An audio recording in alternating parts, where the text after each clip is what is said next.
Bonjour à tous, bienvenue dans ce webinaire dédié à la thématique éviter le bad buzz hygiène dans votre réseau de restaurants. Donc nous allons traiter aujourd'hui de cette thématique. N'hésitez pas à vous inscrire et à surtout chatter sur le côté en bas à gauche. Vous avez un petit bouton de chat. Donc vous pouvez dire bonjour, interagir avec nous et surtout poser vos questions puisque nous y répondrons au fur et à mesure. Et juste à côté, vous avez l'onglet sondage qui vous permettra de répondre au petit sondage qu'on vous a prévu à la fin. Et surtout, restez à la fin puisqu'on a pas mal de goodies à vous offrir en fin de webinaire. Gwenaëlle, je vous laisse la parole. Merci beaucoup Steven, bienvenue à tous. Alors aujourd'hui, on va voir donc la thématique du bad buzz hygiène en restauration, en réseau de restauration. Donc on va détailler ce webinaire en deux parties.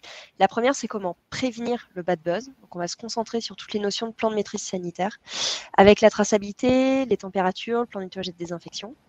Avec en seconde partie des informations pour guérir du bad buzz au cas où ça arriverait, notamment sur tout ce qui est protocole en cas de TIAC et les protocoles de communication interne et externe à mettre en œuvre au cas où ça arriverait.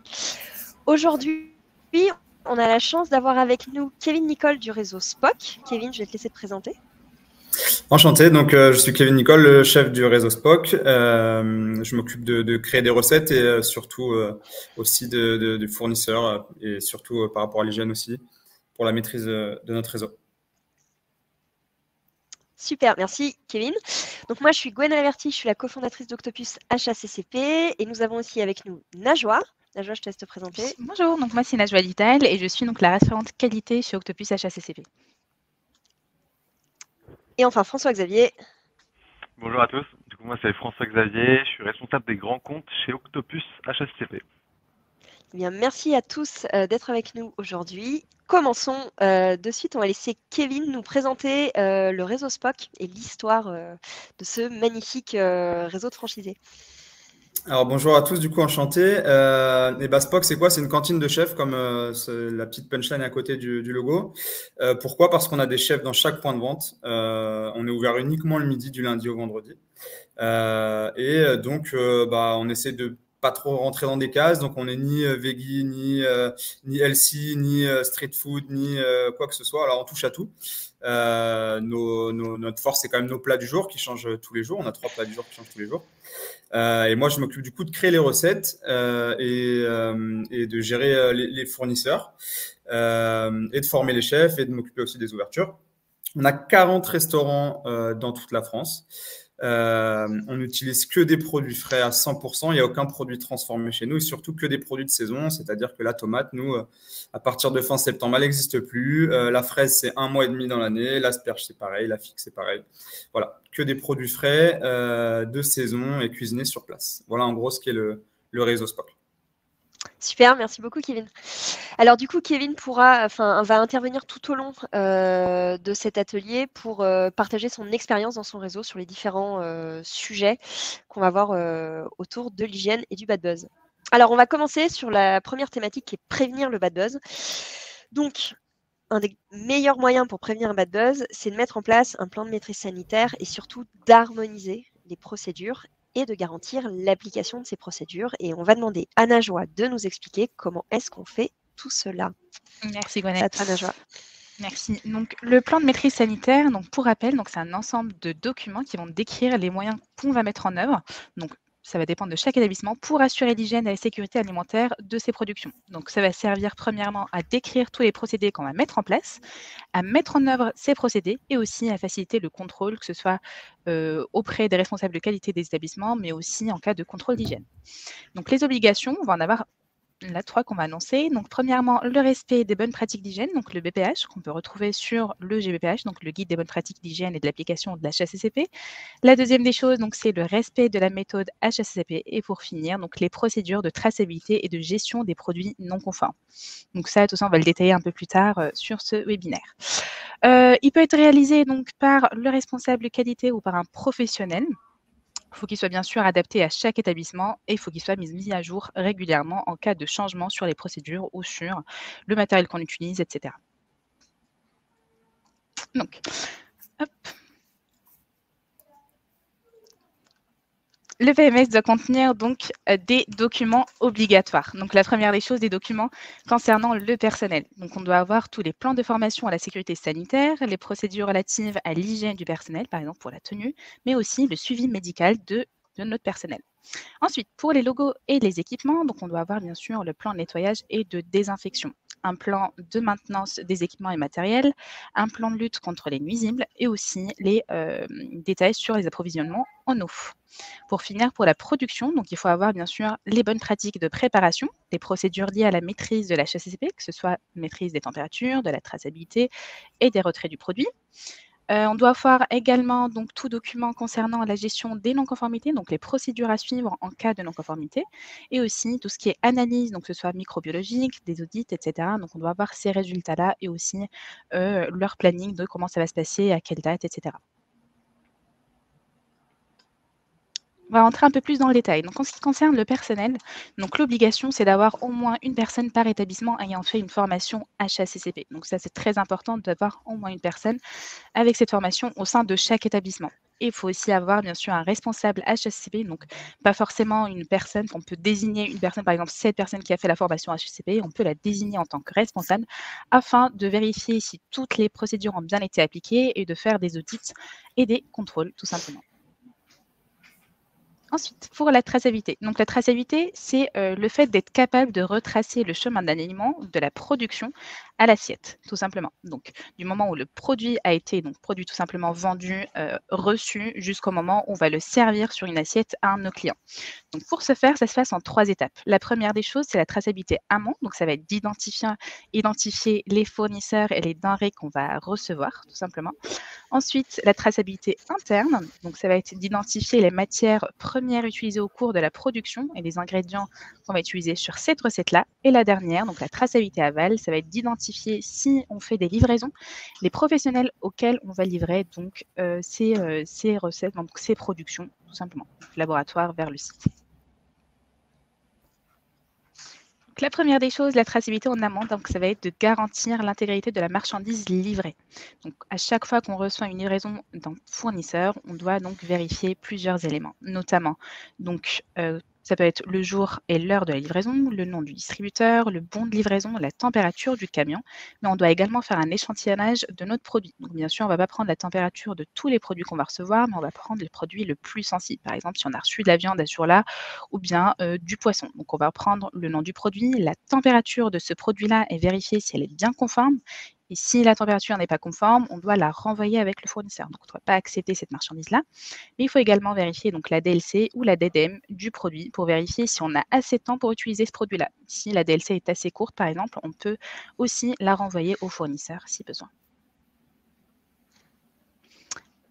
Ensuite, la traçabilité interne, donc identifier les matières premières. Donc, la traçabilité interne, tout simplement, c'est l'enregistrement des étiquettes de tout ce qui est produit, par exemple, entamé. Donc, on doit conserver 3 éléments très importants. Donc, le nom du produit, la DLC et le numéro de lot. Donc, ces produits-là, ces éléments, on peut les conserver soit en gardant l'étiquette du produit, en s'assurant bien sûr que ces 3 éléments sont dessus, parce que des fois, on peut avoir, par exemple, le numéro de lot qui est au dos du produit ou bien la DLC. Donc, il faut bien respecter ces trois éléments. Mais on peut également prendre des photos de ce produit-là. Par exemple, sur notre application Octopus, donc il est possible de prendre des photos de notre produit. On peut prendre plusieurs photos par produit et du coup, ça sera stocké sur les serveurs pendant 5 ans. Et en cas de contrôle d'hygiène, donc on peut ressortir les étiquettes par date demandée ou par nom de produit très facilement sur notre tableau de bord. Hop, donc en cas de contrôle dans les restaurants ou dans les points de vente, il faut bien sûr retirer la marchandise problématique. Ensuite, informer le siège donc du problème rencontré, que ce soit sanitaire ou pas, du produit avec son numéro de lot qui va être concerné, et aussi des actions qu'on a prises sur le moment. Et je vais laisser Gwenaëlle vous expliquer au sein du réseau. Hop. Alors, au sein du réseau, en fait, à partir du moment où vous allez avoir plusieurs établissements, le risque peut être dupliqué. C'est-à-dire que vous pouvez avoir le même numéro de lot qui va être problématique, qui peut être livré sur plusieurs points de vente. Ce qui est hyper important, c'est qu'en fait, déjà, l'information puisse remonter auprès du fournisseur et auprès de tous les établissements sans délai. Pourquoi? Parce que si vous avez eu un problème sur un établissement à Marseille, il se peut qu'à Toulon, ils aient le même, et s'ils ne sont pas au courant, ils peuvent le mettre en production. Donc l'objectif, c'est de bloquer au plus vite la mise en production des lots de produits qui sont incriminés. Donc vous devez aussi faire retirer les produits avec les numéros de lots concernés. Et si les produits sont passés en production, vous devez informer les clients si le produit a été consommé et qu'il présente un risque pour la santé. Et on verra tout à l'heure les conduites à tenir en cas de TIAC. Il peut y avoir un risque, mais ce n'est pas pour ça qu'il y a une TIAC. Donc ça peut être deux choses différentes. Donc l'information est primordiale. C'est on remonte l'information, on la diffuse dans tout le réseau et on s'assure que la marchandise est retirée au sein de tout le réseau. C'est pour ça que la traçabilité est hyper importante, a fortiori dans un réseau, pour éviter que le problème se répande. Je vais repasser la main à Najwa sur la partie traçabilité aval pour le cas où vous avez par exemple des laboratoires qui vont livrer certains établissements. Voilà, exactement. Donc, pour la traçabilité aval, donc, il faut identifier bien sûr tous les éléments qu'on va livrer. Il faut avoir des fiches, on va enregistrer donc un suivi des livraisons-là. Donc, on doit enregistrer la destination ou l'origine de ce produit si on le reçoit. On doit noter également la date et l'heure de livraison, les produits livrés, les températures de ces produits-là, donc chacun de ces produits. Et puis, on doit également noter les informations sur l'étiquetage. Donc, ça peut être sur la DLC ou la DDM des produits. Et en cas de problème, bien sûr, le retrait de la marchandise. Voilà. Excusez-moi, je suis allée un peu vite. Alors, Kevin a eu un petit souci de connexion, du coup, il a disparu de l'écran. Je pense qu'il est en train de revenir dans une seconde. On va le laisser se reconnecter parce que là, ça va être le moment où il va nous expliquer. Du coup, j'en profite pour vous poser une petite question auquel vous pouvez répondre dans le chat. Est-ce que parmi vous, certains ont des laboratoires qui livrent leurs établissements ? Et si tel est le cas, est-ce que vous avez bien pensé à mettre en place un système de traçabilité entre le labo et vos établissements? Parce que ce n'est pas parce que c'est au sein de votre entreprise, entre guillemets, que ce soit une entité juridique ou plusieurs, peu importe, il faut que vous ayez quand même une traçabilité entre vos laboratoires de production et vos établissements. Donc, si vous avez des problématiques là-dessus, n'hésitez pas à mettre vos questions dans le chat, on y répondra à la fin. Alors, on a récupéré Kevin. Désolé, j'ai un petit problème de connexion. C'est bon, c'est revenu? Ouais, ça a l'air d'être revenu. Ok, top. Du coup, Ah Kevin a redisparu. Bon, on lui posera les questions sur la traçabilité tout à l'heure quand il sera stabilisé. On va passer au sujet des températures. Le deuxième risque, vraiment en termes de problèmes d'hygiène, c'est les problèmes de non-respect de la chaîne du froid, a fortiori dans un réseau. Ça peut être un peu plus grand parce que parfois, sur les franchiseurs, vous n'avez pas toujours des gens qui sont restaurateurs de profession. Ils viennent, ils prennent une franchise ou ils viennent faire de l'assemblage, etc. Ils n'ont pas forcément conscience, même s'ils ont fait la formation HACCP, ils n'ont pas forcément conscience des problématiques que ça peut avoir. Et c'est extrêmement important d'harmoniser les procédures autour de la température. Et je vais laisser du coup Najwa nous expliquer comment garantir la chaîne du froid. Oui, donc pour garantir la chaîne du froid, donc il faut bien sûr faire des contrôles des températures de toutes les enceintes froides tous les jours d'une manière très fréquente. Donc pour voir bien sûr si la température n'a pas baissé ou n'a pas augmenté et pour voir si nos produits sont encore donc valables. Pour ce faire, donc généralement, ça se fait donc tous les matins dès que vous arrivez dans l'établissement pour vérifier si ça a bien tourné toute la nuit, si la température est encore bonne, si les congélateurs bien sûr sont encore en bonne température. Et pour ça, donc on doit noter donc certains éléments comme la date et l'heure du relevé, le nom de l'enceinte froide, la température de cette enceinte froide-là. Et si on a un problème, si par exemple on a reçu juste une livraison juste quelques minutes avant et que la température du coup n'a pas eu le temps de redescendre, on doit noter l'action corrective si la température n'est pas bonne.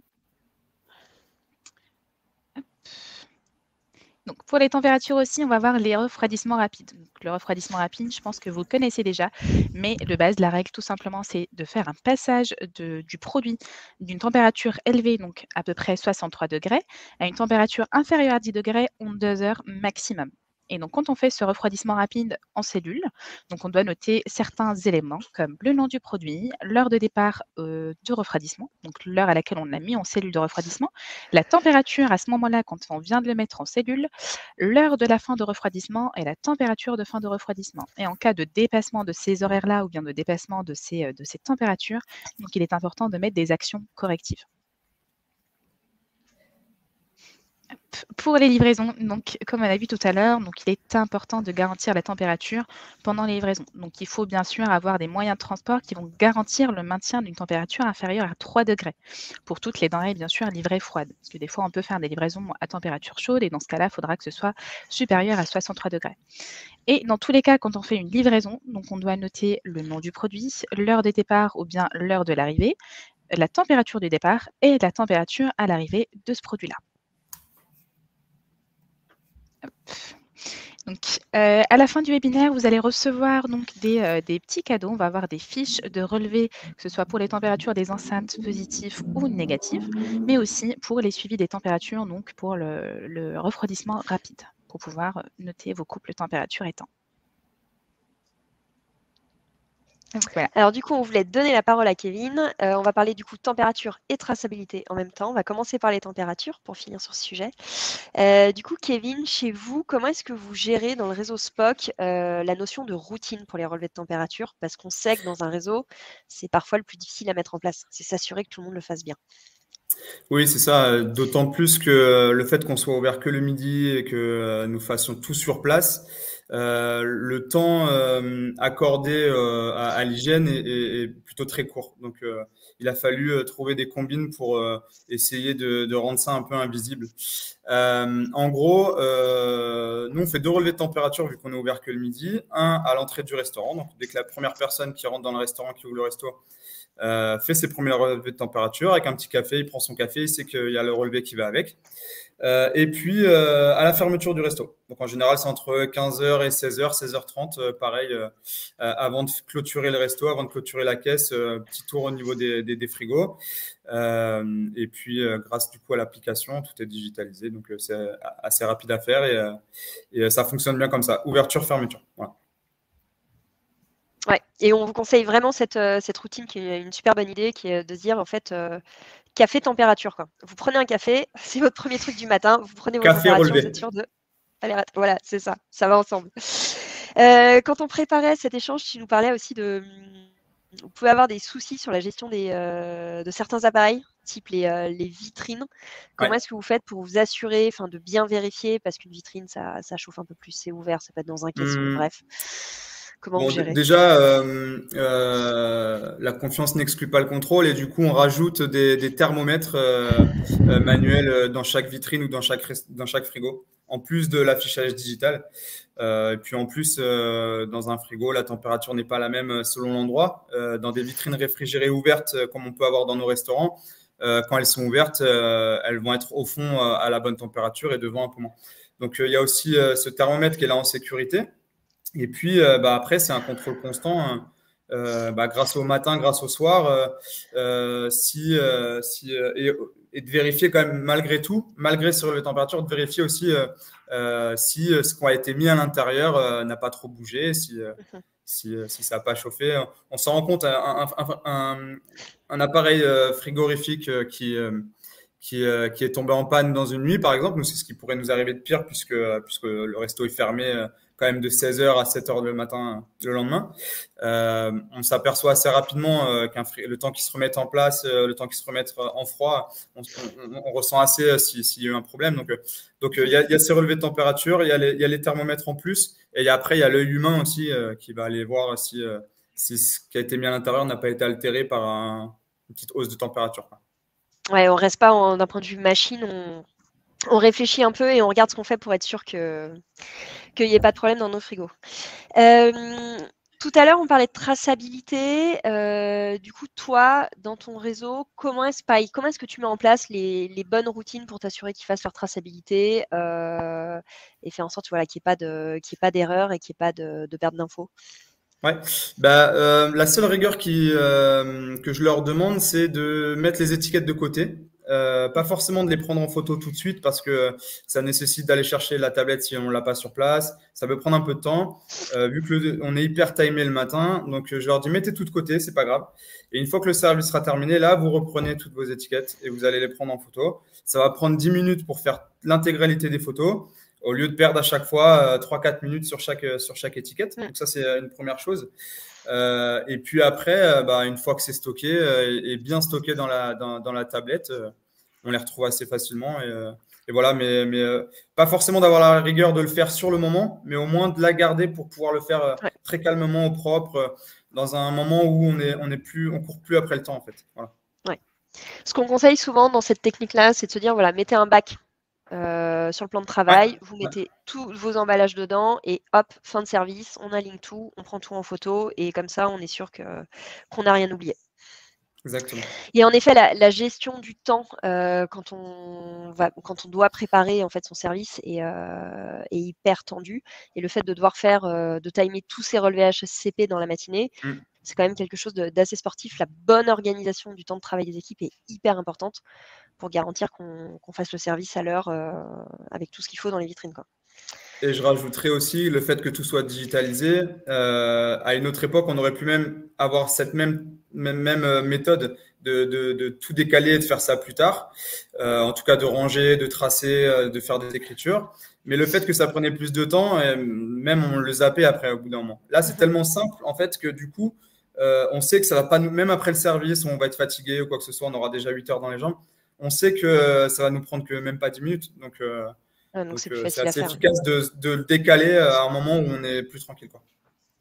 Ok, super.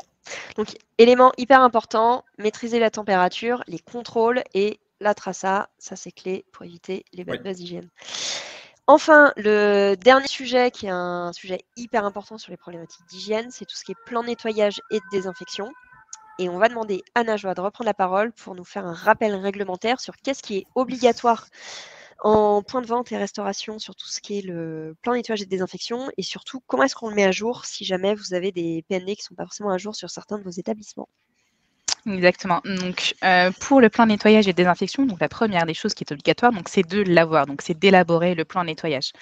Il faut également le consigner et donc suivre son plan nettoyage pour les tâches surtout qui ne sont pas quotidiennes. Donc, toutes les tâches à faire une fois par semaine, une fois par trimestre, une fois par mois, etc. Donc, celles-ci, il faut vraiment les respecter et les consigner donc, sur la fiche du plan nettoyage qu'on verra par la suite. Il faut également adapter les produits d'entretien. Donc, il faut ça des produits professionnels et il faut également avoir les fiches techniques et fiches données de sécurité pour chacun de ces produits d'hygiène. Et pour finir, donc, il faut bien sûr contrôler la qualité du nettoyage qui a été effectué, donc en faisant des contrôles régulièrement, que ce soit par semaine ou par mois, à chaque fin de nettoyage. Donc, pour créer un PND ou pour mettre à jour votre PND, donc, il y a 6 étapes à suivre. La première des choses, donc, ça va être d'identifier toutes les zones de l'établissement, que ce soit préparation chaude, chambre froide, économa, etc. Lister dans chaque zone donc, les matériels qu'il va falloir nettoyer tout simplement, excusez-moi, que ce soit pour les surfaces, que ce soit pour le matériel, que ce soit pour, par exemple, si vous avez des hachoirs, etc. Donc, il faut noter vraiment tout le matériel à nettoyer. Ensuite, la fréquence de nettoyage qui va être adaptée donc, à chaque matériel. Donc, si, par exemple, pour le plan nettoyage, pour le plan de travail, on va le nettoyer plusieurs fois par jour, etc.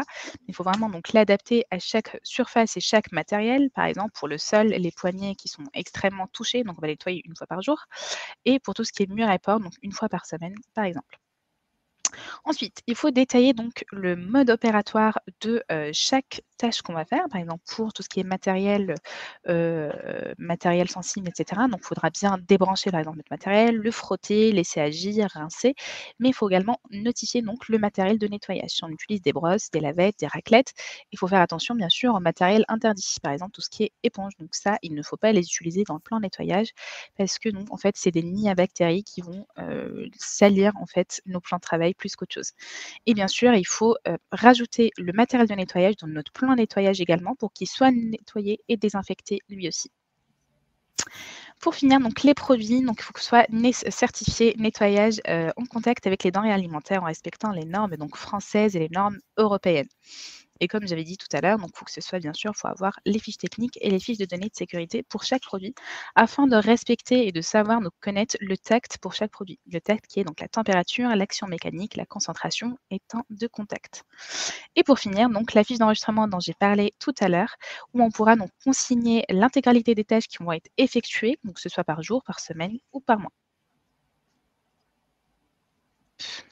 Donc pour le plan nettoyage, donc, ce qu'il faut faire donc, dans un premier temps, c'est d'établir le tronc commun, donc tout ce qu'on peut harmoniser au sein de nos différents établissements.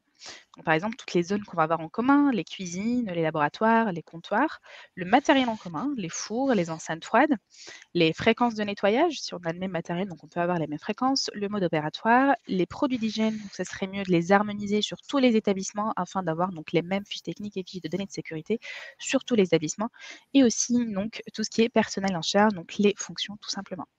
Il faut également préciser donc les spécificités à chaque établissement. Par exemple, les zones de stockage et les vestiaires qui vont être différents d'un établissement à l'autre, mais aussi le matériel qui va changer, par exemple, entre le laboratoire et le point de vente. On peut avoir, par exemple, une machine à glace dans un établissement et pas dans l'autre, etc. Donc, il va falloir faire attention à tous ces détails-là.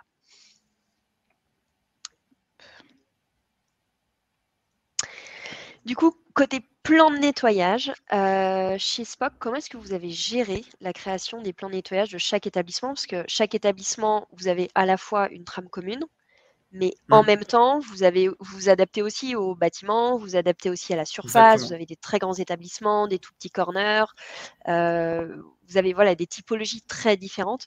Du coup, quels conseils vous pourriez donner à ceux qui souhaitent se développer un peu en franchise ou qui ont déjà des franchises sur comment est-ce qu'on adapte bien son plan de nettoyage au sein d'un réseau? Ouais.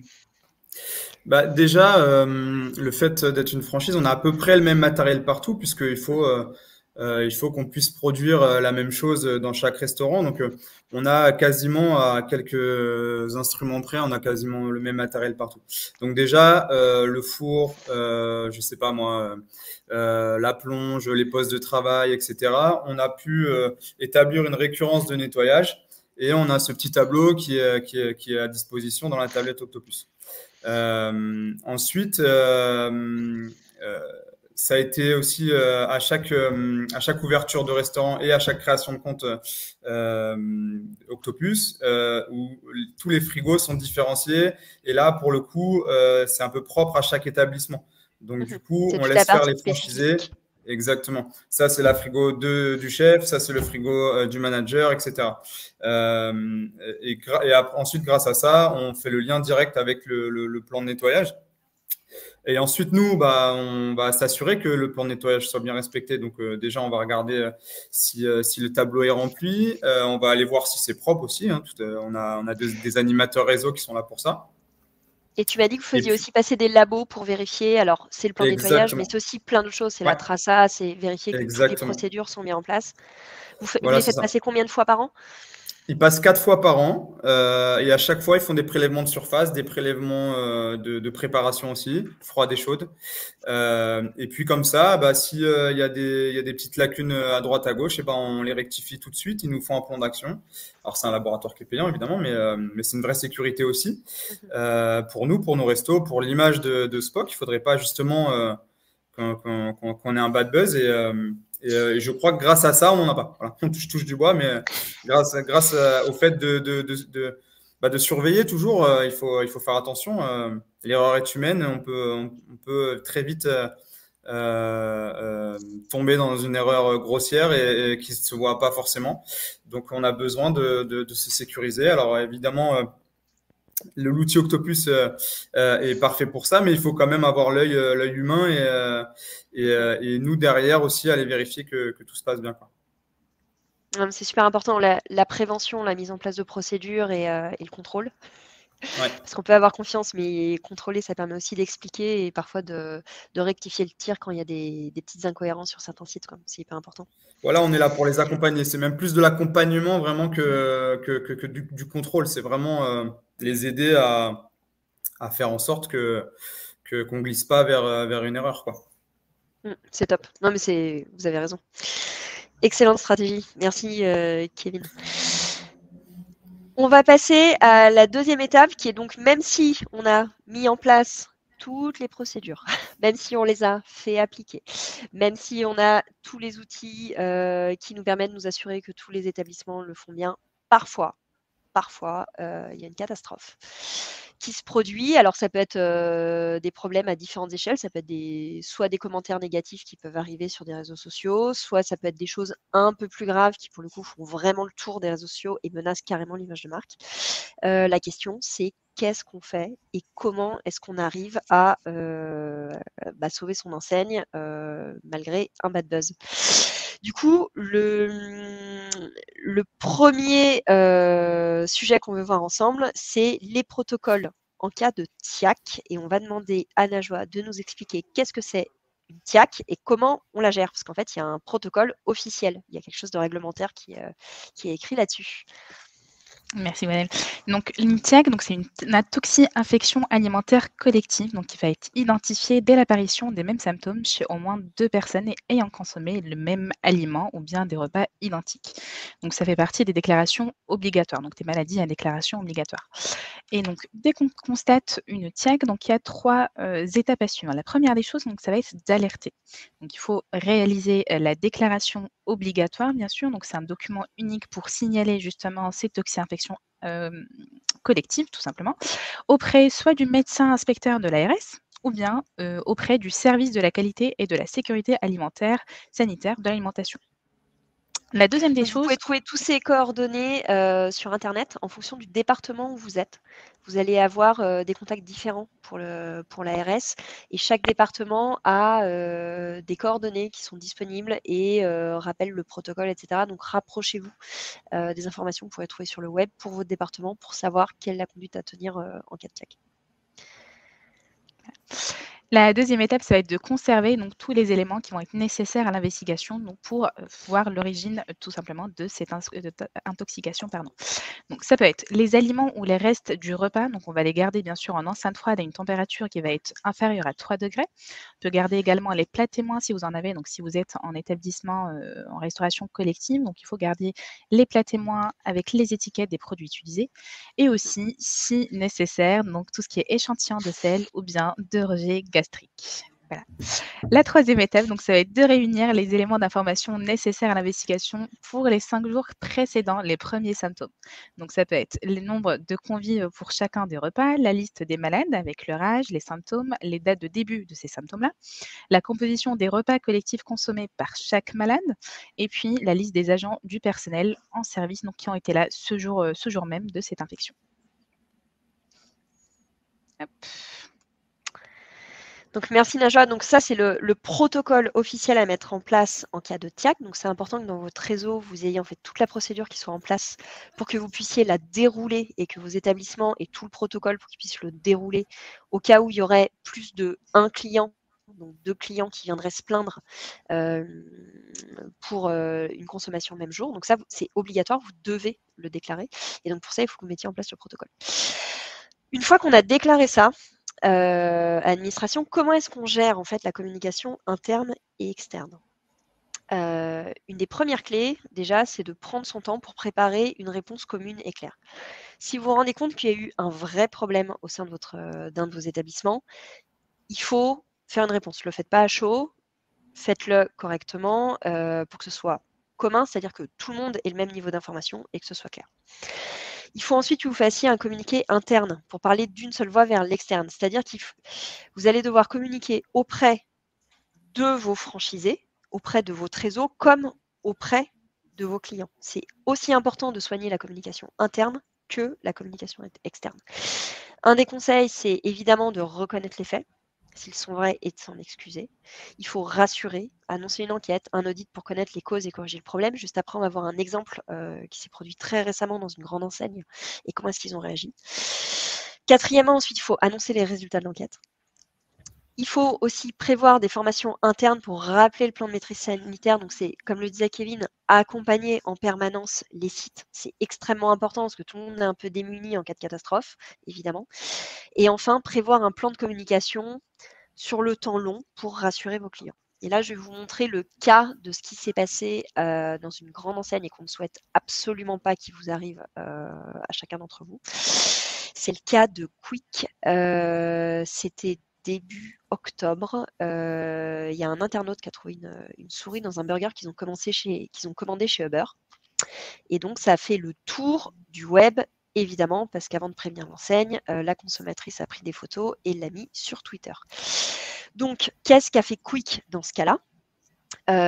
C'est que déjà, ils ont communiqué en disant qu'ils regrettaient sincèrement l'accident et qu'ils demandaient à la personne de leur en dire plus. Donc, c'est collecter un maximum d'informations. Ensuite, en interne, ils ont activé tout leur protocole de crise au niveau de la qualité. Puis, ils ont fait un communiqué client expliquant ce qui s'était passé. Donc, en fait, ils ont fait une enquête complète de traçabilité. Ils ont réussi à remonter le numéro de lot, etc. Et ils ont identifié qu'il était probable que la souris vienne en fait d'un sachet de salade. Alors, c'est fort dommageable que les personnes qui l'aient mise dans le burger ne l'aient pas identifié au moment de le mettre, mais ça peut malheureusement arriver. Ils ont fait de la réassurance client en rappelant en fait tout leur protocole d'hygiène, leur protocole HACCP qu'ils mettent en place.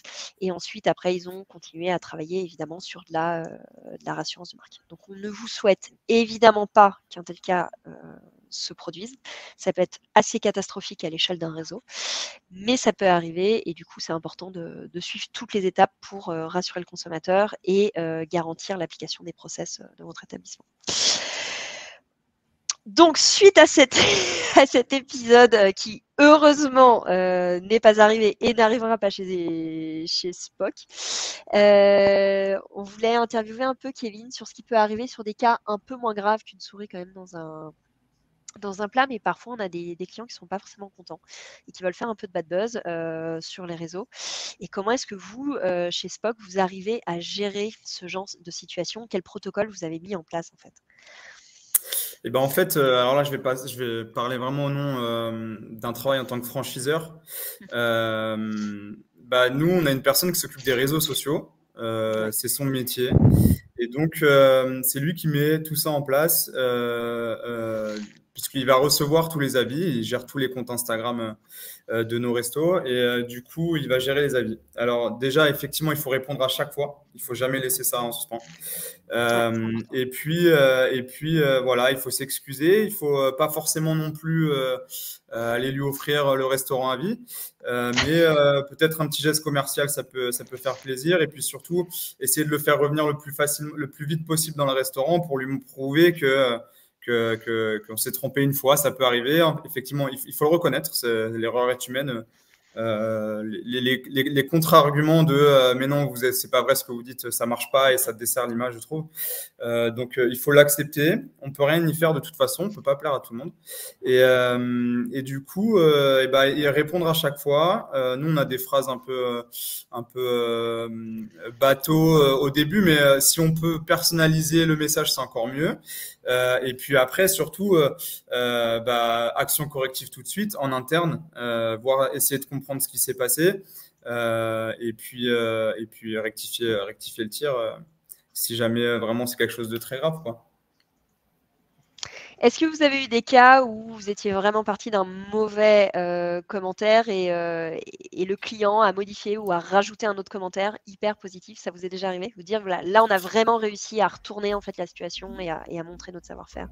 Oui, alors peut-être qu'après, on a la clientèle la plus cool de France, je sais pas, mais c'est déjà On a les clients arrivé, qu'on mérite, Kevin. C'est vrai. Non, mais c'est vrai qu'on a déjà eu aussi des clients. Souvent, les clients, quand ils font des remarques, c'est souvent de la bienveillance, en fait. Donc, on a le fait d'être ouvert que le midi dans des zones un peu de bureau. On a quand même une clientèle assez récurrente. C'est souvent les mêmes. Et du coup, quand on se trompe, ils arrivent quand même à faire la part des choses et à accepter l'erreur. Mais ils nous le remontent pour que justement on refasse plus cette même erreur. Par contre, oui, ça a dû déjà arriver, le fait que si on a une bonne communication et qu'on rectifie le tir, surtout c'est ça en fait, c'est faut rectifier le tir. Si on fait la même erreur 2 fois avec le même client, là c'est terminé. Donc s'il revient et qu'en plus il a trouvé que c'était vraiment quelque chose de très spontané, je pense qu'il n'y a plus de problème après, quoi. Oui, je suis d'accord. Mais en tout cas, c'est important de savoir les gérer. On arrive à tout. Ouais. Il faut être sincère de toute façon. Il faut être sincère, il ne faut pas laisser passer les choses. Non, c'est clé. Surtout pas. Et puis, il faut parler d'une seule voix au sein du réseau et auprès des clients. Merci, Kevin. Pas de problème. Alors, encore une petite partie. Donc, du coup, pour vous aider à sécuriser votre réseau, à éviter le bad buzz, nous, on est des experts de la HACCP, comme vous l'avez compris. On a une super application sur tablette et smartphone. Et je vais laisser François-Xavier vous en parler avec passion. Bonjour à tous. Donc, comme vous l'a dit Gwenaëlle, nous Octopus, aujourd'hui on propose une application qui fonctionne sur tablette, smartphone et ordinateur. Donc généralement, c'est plus la tablette qui est au cœur des cuisines pour pouvoir vous aider à faire tous les enregistrements HACCP.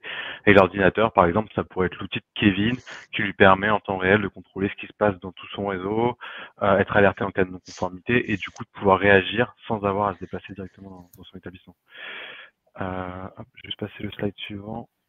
Gwen, tu peux me Ok. passer le slide? Ok, super, parfait. Je te l'ai fait, ça marche. Exactement. Donc voici nos belles tablettes et nos smartphones. Ce qui est bien aussi, l'avantage d'Octopus, c'est qu'aujourd'hui, on sait que dans les restaurants, vous avez généralement déjà beaucoup de tablettes.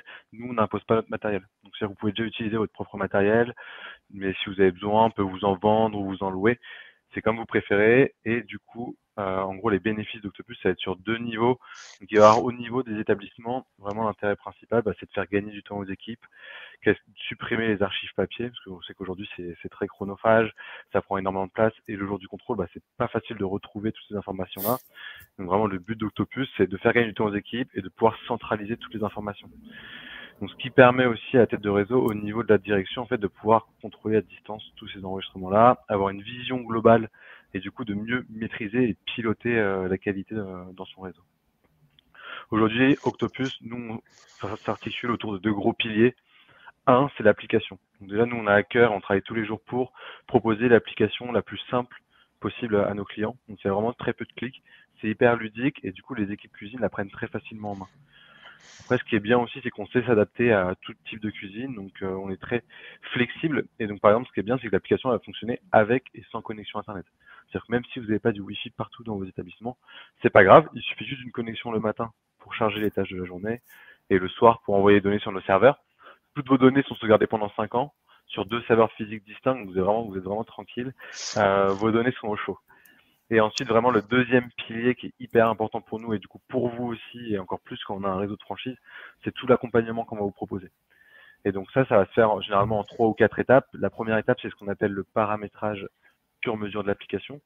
Donc sur ce niveau de paramétrage, il peut y avoir 2 niveaux, ce qu'on appelle le paramétrage national, c'est-à-dire que toutes les règles du jeu qui vont s'appliquer à tous les établissements. Donc par exemple, ça peut être vos DLC secondaires, on peut mettre en place, si vous voulez, des matrices plans de nettoyage, du coup des bases communes de plans de nettoyage qu'après on va pouvoir aller adapter à chacun des établissements. Donc la sous-couche, c'est le paramétrage sur mesure par établissement, où là on va renseigner le nombre d'employés. Comme l'a dit Kevin tout à l'heure, on va aller adapter le nombre des enceintes froides. Enfin, on va tout faire de manière en fait à livrer une application clé en main à chacun de vos établissements et de manière à ce que ça respecte les procédures de votre groupe. Et ensuite, si vous le souhaitez, on peut aussi former vos équipes. Donc, c'est des formations qui se font en visioconférence, qui durent généralement 1 heure. À ce moment-là, les équipes ont la tablette entre les mains et on va leur faire plein de petits exercices. Donc, c'est vraiment très ludique et très efficace. La formation, elle n'est pas obligatoire, on la propose en option.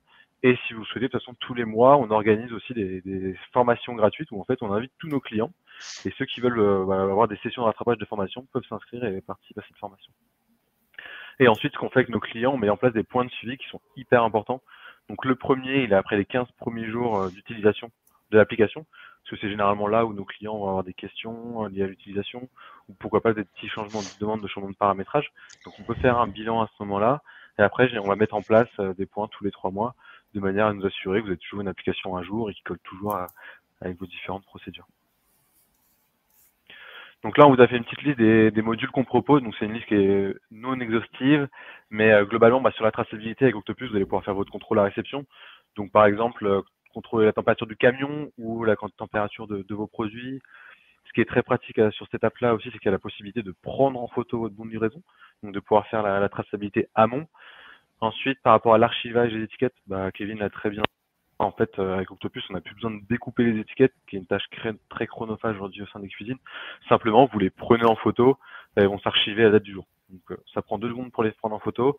Et en plus, en cas de contrôle, on a une fiche de traçabilité avec toutes les étiquettes de la journée, donc on les retrouve super facilement. Et du coup, le contrôleur est très satisfait aussi. Après, on a aussi la possibilité, si vous voulez, via une étiqueteuse qu'on peut vous louer ou vous vendre, d'imprimer vos DLC secondaires. Donc l'avantage de ce module-là, c'est qu'on va définir avec vous, par exemple, que le steak haché, on peut le conserver 24 heures après ouverture, et donc ça va sortir automatiquement une étiquette avec la date d'ouverture et la nouvelle date de consommation. Donc il n'y a plus de risque de mauvais jugement de vos équipes par rapport aux DLC secondaires. Ensuite, pour les relevés de température qu'on a évoqués tout à l'heure, il y a la possibilité de les faire soit manuellement avec l'application, ce qui est super simple, ou on peut aussi mettre des petites sondes connectées dans vos frigos. Donc là, l'avantage, il est double, c'est que vous n'avez plus besoin de faire vos relevés de température manuels. Les relevés sont faits automatiquement toutes les 10 minutes.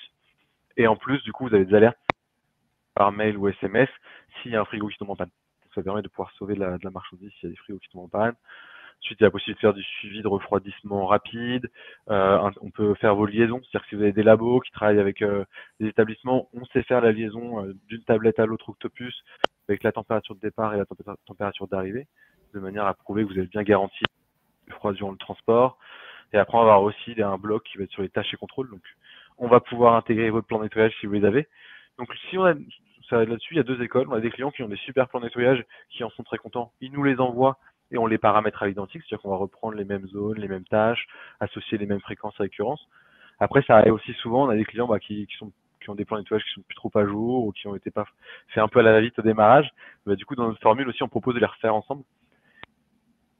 Là, c'est qu'on va vraiment au bout des choses. C'est-à-dire qu'on va dire, par exemple, pour nettoyer le plan de travail, on va pouvoir consulter la procédure, qui va dire qu'il faut utiliser tel produit d'entretien, la méthode, l'équipement à utiliser aussi, et on va vous intégrer aussi directement vos fiches techniques et les fiches de sécurité directement dans l'application.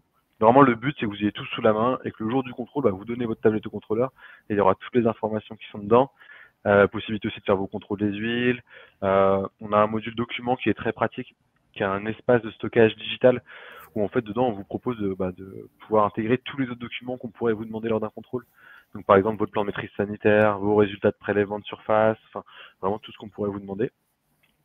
Et tout ça pour seulement 49 €, enfin à partir de 49 € par mois. Donc voilà, là je vous fais une petite présentation rapidement. Si par la suite vous êtes intéressé, je peux aussi vous faire une démonstration personnalisée de la solution. Ça dure une trentaine de On minutes. va vous mettre un petit sondage pour savoir si Ouais. ça vous intéresse. Hop, Génial, cliquez dessus. parfait. De savoir si vous voulez parler à FX ou pas à FX. Parfait. Merci à tous de m'avoir écouté. Je vais repasser la main à Gwenaëlle, du coup, je pense. Alors, c'est la minute cadeau. Gwenaëlle, oui. Gwenaëlle, juste pour terminer un peu, je voudrais rajouter quelque chose. Si je ne sais pas si on parle des futurs restaurateurs, des futurs franchisés, etc. Mais la restauration de base est faite, on fait à manger, on vend ce qu'on a fait, les clients viennent. Les gens qui veulent faire de la restauration, que ce soit du service, du bar, de la cuisine, ne viennent pas forcément pour faire de l'hygiène toute la journée. Ils viennent parce qu'ils sont passionnés du métier qu'ils font. Donc, on est arrivé dans une époque où on est obligé de toute façon d'être clean au niveau de tout ce qui est HACCP. Donc, donnez-leur vraiment les moyens d'y arriver et de faire ça le plus facilement possible. C'est très important parce que moins on va les aider à devenir clean au niveau de l'HACCP, moins ils le feront et moins avec plaisir. Et c'est comme ça aussi qu'arrivent des dérives.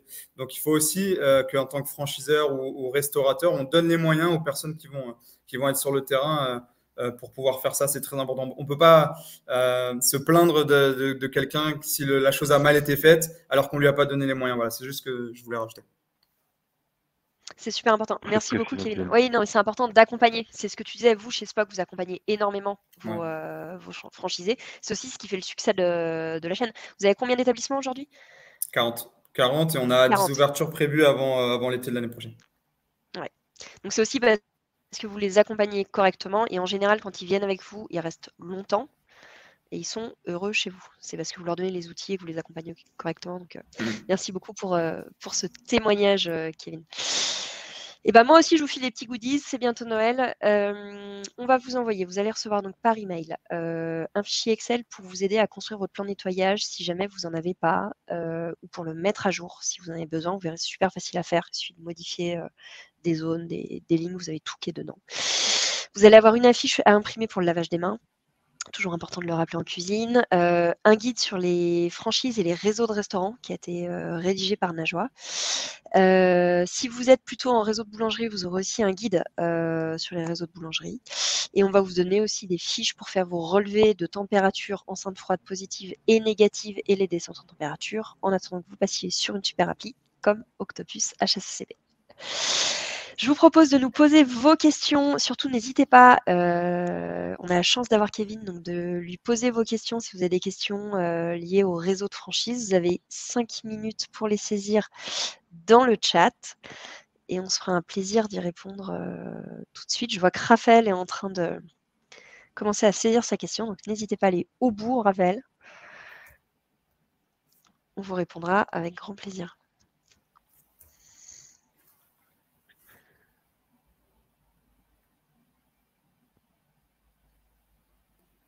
Non, Raphaël, vous avez abandonné votre question. Alors, si quelqu'un a des questions, n'hésitez pas. Ok, non, c'était pas une question d'un point de vue réseau. Donc, pour l'instant, on n'a pas trop de questions. Donc, je pense que c'est parce que c'était extrêmement clair. Ça m'a l'air bon. Donc, côté questions. Donc, on n'a pas de questions des participants. Peut-être une. On n'a pas de questions des participants. Merci à tous, en tout cas, pour votre intervention. Merci Kevin pour tout ce partage d'expertise et d'expérience du réseau SPOC. On espère que ce sera bénéfique à tous ceux qui nous ont écoutés. Et puis, on sera ravis de rééchanger à un autre moment sur une autre thématique. Bonne journée à tous et à très bientôt. Merci beaucoup. Merci, au revoir. Merci, au revoir.